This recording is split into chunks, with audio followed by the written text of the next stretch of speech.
ಕರ್ನಾಟಕದ ಎಲ್ಲ ಯಂಗ್ಸ್ಟರ್ಸ್ಗೆ ನಮಸ್ಕಾರ. ಪ್ರೀತಿ ಅಂದರೆ ಏನು, ಪ್ಯಾರ್ ಅಂದರೆ ಏನು, ಮೊಹಬ್ಬತ್ ಅಂದರೆ ಏನು, ಇಷ್ಕ್ ಅಂದರೆ ಏನು, ಲವ್ ಅಂದರೆ ಏನು, ಒಬ್ಬೊಬ್ರದ್ದು ಒಂದೊಂದು ಅರ್ಥ. ಅವರವರ ಭಾವಕ್ಕೆ, ಅವರವರ ಬಕುತಿಗೆ. ಪ್ರೀತಿ ಅಂದರೆ ಬೈಕಿನ ಹಿಂದೆ ಖಾಲಿ ಇರೋ ಸೀಟ, ಕಾಡುವ ಒಂಟಿತನಕ್ಕೆ ಹುಡುಕಿಕೊಳ್ಳುವ ಉತ್ತರವ, ಮನೆಯಲ್ಲಿ ಸಿಗದನ್ನ ಮತ್ತೆಲ್ಲೋ ಹುಡುಕುವ ಪ್ರಯತ್ನವ, ಮೊಬೈಲ್ ಇನ್ಬಾಕ್ಸ್ ತುಂಬಿಸಿಕೊಳ್ಳುವ ತವಕವ. ವಾಟ್ ಎಕ್ಸಾಕ್ಟ್ಲಿ ಪ್ರೀತಿ ಅಂದರೆ?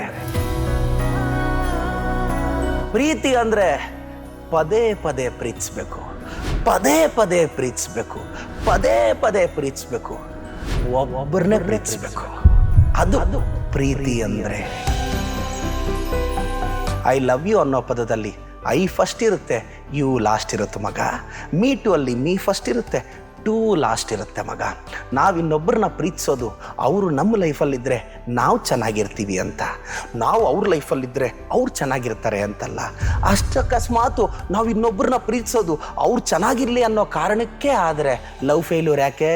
ಫೇಲ್ಯೂರ್ ಆಯಿತು ಅಂತ ಡಾಬಾ ಕಾಂಡಿಮೆಂಟ್ಸ್ಗೆ ಗೆಸ್ಟ್ ಆಗೋದು ಯಾಕೆ? ಅರ್ಥ ಮಾಡ್ಕೋಬೇಕಲ್ಲ. ಎನಿಹಾವ್, ಒಳ್ಳೆಯದಾಗಲಿ.